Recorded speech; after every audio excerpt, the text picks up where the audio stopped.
बुरे समय में चला जाता है तो व्यक्ति सोचता है क्यों ना धन संचय कर। धन का तो कोई मन नहीं होता जो समय आने पर बदल जाए।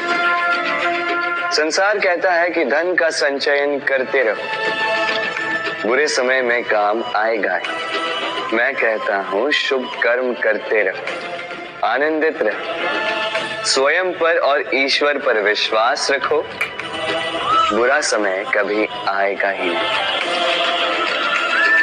राधे राधे। प्रकृति ने मनुष्य को एक विशेष शक्ति दी, अन्य जीवों से अधिक शक्ति दी, स्मरण शक्ति। यही शक्ति मनुष्य को अन्य जीवों से भिन्न बनाती, इतिहास लिखने की प्रेरणा देती, ज्ञान को पीढ़ी दर पीढ़ी आगे भी बढ़ाती। और जो भूल जाते हैं अधिकतर रूप से वो उपहास और दया के पात्र बन जाते हैं। परंतु क्या यही पूर्णतः सत्य है? नहीं। यही स्मरण शक्ति मनुष्य के विकास में सबसे बड़ी बाधा भी बन जाती, उसके चित्त को दूषित कर देती। बुरे अनुभव, किसी का दिया गया धोखा, किसी का किया गया कटाक्ष मनुष्य भुला नहीं पाता और फिर लग जाता है प्रतिकार में। पहले समय नष्ट करता है प्रतिकार की तैयारी में, फिर समय नष्ट करता है प्रतिकार का अवसर ढूंढने में। यदि संतोष पाना है, यदि जीवन में आनंद पाना है तो स्मरण शक्ति का सदुपयोग कीजिए। अपनी स्मरण शक्ति को केंद्रित कीजिए केवल अच्छी बातों और अच्छी यादों की ओर। जीवन में प्रसन्नता आएगी। राधे राधे। मनुष्य अपने परिवार के लिए क्या कुछ नहीं करता, दिन रात परिश्रम करता है ताकि अपने परिवार की आवश्यकता पूर्ति के लिए धन कमा सके। परंतु क्या केवल धन कमाना पर्याप्त है? आप कहेंगे हाँ, क्यों नहीं। धन से सब कुछ मिलता है, विद्या मिलती है, घर मिलता है, औषधि मिलती है, क्या कुछ नहीं मिलता।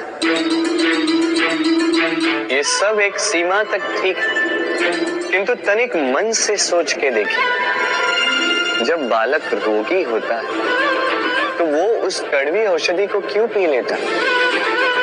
इसलिए क्योंकि उसके पिता ने उस औषधि को धन से खरीदा? नहीं, बल्कि इसलिए क्योंकि उसके सामने खड़ा उसका पिता, उसे उन पर विश्वास है कि वो उसे कुछ नहीं होने देंगे। ये विश्वास, ये संस्कार, ये सीख कभी धन से नहीं मिलती। ये मिलती है उस समय से जो माता पिता ने अपने संतान के साथ बिताया है। इसलिए जीवन में धन अवश्य कमाई, किंतु अपने परिवार को भी समय दीजिए, प्रसन्नता मिलेगी। राधे राधे। मुझे बताइए, इस दीवार को तोड़ने का क्या लाभ है? यदि किसी संबंध में संदेह घर कर लेता है तो आए दिन शत्रुता की स्थिति बनी रहती। कल कोई और कारण बन सकता है इस दीवार के पुनः बनने का। तो क्या पुनः इस दीवार को बनाएंगे काका? संबंध की पवित्रता वैसी होनी चाहिए जैसे एक माता और संतान के प्रेम में होती है, निश्चल, निर्दोष। ये बात केवल रूठने मनाने तक ही सीमित रहे।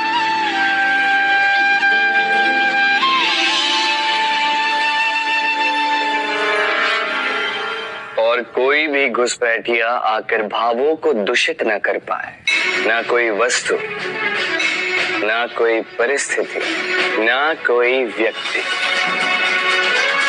कोई उन्हें अलग न कर पाए काका। सोचिए, यदि ये दीवार पुनः बननी है तो इसे तोड़ा ही क्यों जाए? यदि मन में एक अटूट संबंध स्थापित करने का दृढ़ निश्चय ही ना हो तो क्यों तोड़े इस दीवार को? बताइए, है विश्वास? है अटूट विश्वास कि ये संबंध कभी ना टूटेगा? यदि है तो तोड़ दीजिए। संसार में पति पत्नी का संबंध सबसे बड़ा संबंध माना जाता है और है भी।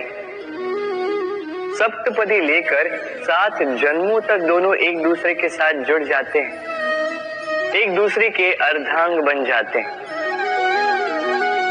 अर्धांग अर्थात अर्ध अंग। क्या इसका महत्व आप समझ पा रहे हैं? अपना समस्त जीवन किसी के साथ बांटना। किंतु क्या संसार के सारे पति पत्नी एक दूसरे के साथ अपना समस्त जीवन बांट सकते हैं? क्या इसमें सभी सक्षम रह पाए हैं?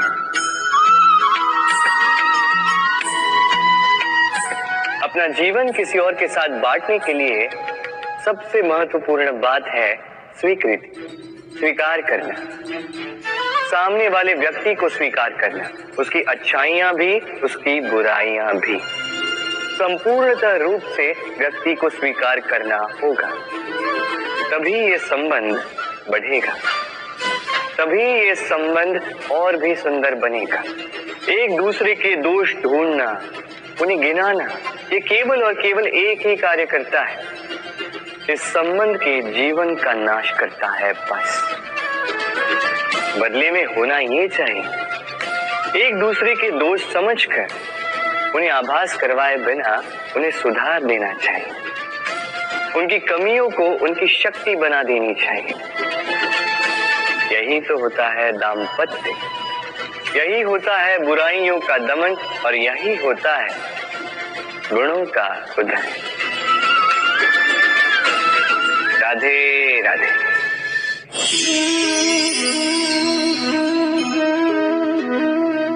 कंकड़ इतना छोटा सा कि उंगली पर आ जाए, किंतु सोचिए यदि यही कंकड़ आंख में लग जाए तो कितनी बड़ी समस्या बन जाता है।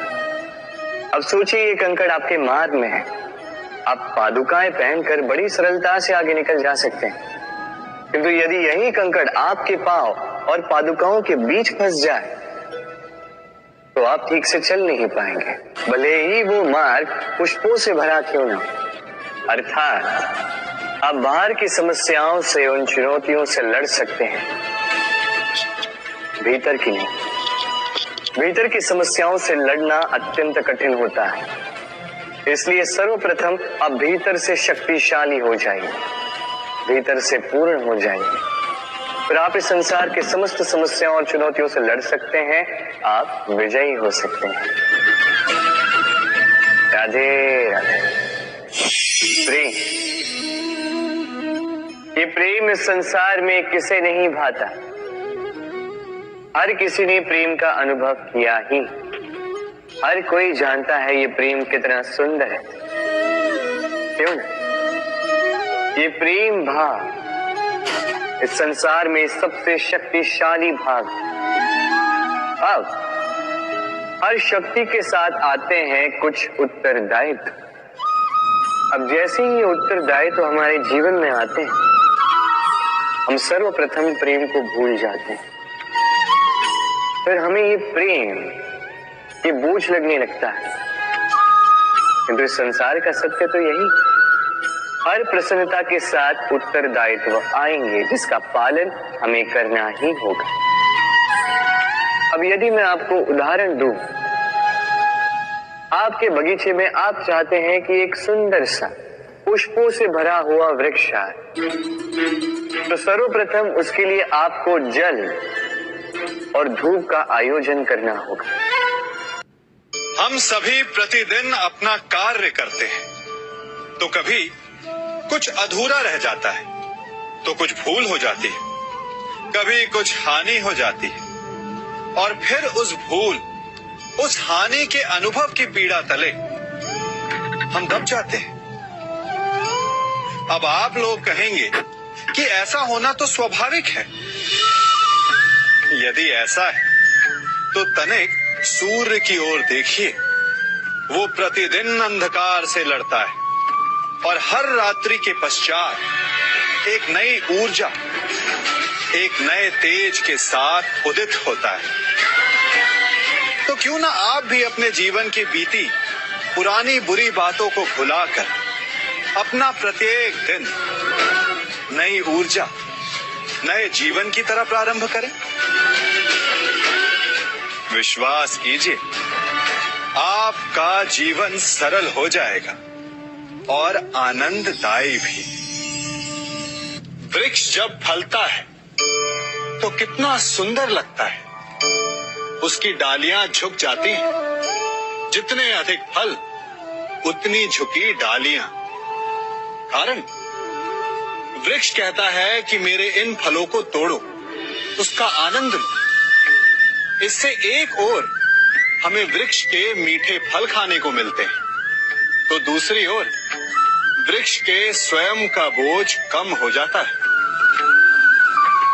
इसी भांति यदि आप सफल हैं तो अहंकारी मत बनिए, विनम्र रहिए। ये विनम्रता ही आपके बोझ को कम करेगी। और यदि आप विनम्र ना रहे, झुके नहीं, तो आप अपनी ही सफलता के फलों के बोझ से टूट कर गिर जाएंगे। समय बदलता है, ऋतुएं बदलती हैं। जब गर्मियां होती हैं तो हम उलाना करते हैं कि बड़ी गर्मी है, बारिशें कब आएंगी। और जब बारिश आती है तब हम कहते हैं कि बड़ा चिपचिप, सर्दियां कब आएंगी। और जब सर्दियां आती हैं तब हम गर्मी की प्रतीक्षा करने लगते हैं। और इसी कारण हम किसी भी ऋतु का आनंद नहीं उठा पाते। कल क्या होगा इसके विषय में सोचकर अपना समय व्यर्थ करना बंद कीजिए। ऋतुओं पर आपका कोई वश नहीं, परंतु आज के, अभी के इस पल पर, इस क्षण पर आपका वश तो है। उसे जीना सीखिए, उसका आनंद उठाना सीखिए। सबके मन का सबसे बड़ा भय क्या है? सबसे बड़ा लालच क्या है? सबसे बड़ी चिंता क्या है? तनिक विचारिए। सबके मन का सबसे बड़ा भय, सबसे बड़ी चिंता है मृत्यु। सभी सोचते हैं, सभी भय खाते हैं कि कहीं मृत्यु ना आ जाए। सभी लालच करते हैं कि कुछ दिन और जीने को मिल जाए। सभी आशा करते हैं कि वे कभी ना मरे। और इसी मृत्यु के भय के कारण ही आप उस जीवन की उपेक्षा कर देते हैं जिसे आप जी रहे हैं। क्या कभी आपने सोचा कि आप मृत्यु से भयभीत क्यों होते हैं? क्योंकि आप जीवन में वो कर नहीं पाए जो आप करना चाहते हैं। और जो आप करना चाहते हैं वो कर पाना तभी संभव होगा जब आप मृत्यु के भय से निकलकर अपने जीवन के हर पल का उपयोग करना सीख जाएंगे। तो मृत्यु के भय से बचने का केवल एक ही मार्ग है, एक ही मंत्र है। अपने जीवन के हर पल को जियो। वृक्ष मुझे बहुत प्रिय हैं, बहुत अच्छे लगते हैं। आपको भी अच्छे लगते होंगे। कारण ये है कि वो हमें छाया देते हैं, अपनी शीतलता देते हैं, शांति देते हैं। परंतु मुझे वृक्ष एक और कारण से अच्छे लगते हैं, और वो कारण है वो सीख जो एक वृक्ष हम सभी को देता है। और वो सीख है अमरता। एक वृक्ष कभी नहीं मरता। मरने से पूर्व वो अपने जैसे कई वृक्ष अपने बीजों के द्वारा संसार को दे जाता है। तो अमर होने का केवल एक ही मार्ग है, और वो है जो आपके पास है वो संसार को दो। अपना ज्ञान, अपना अनुभव, अपना आनंद बांटने में कंजूसी ना करें। कभी कृपण ना हो।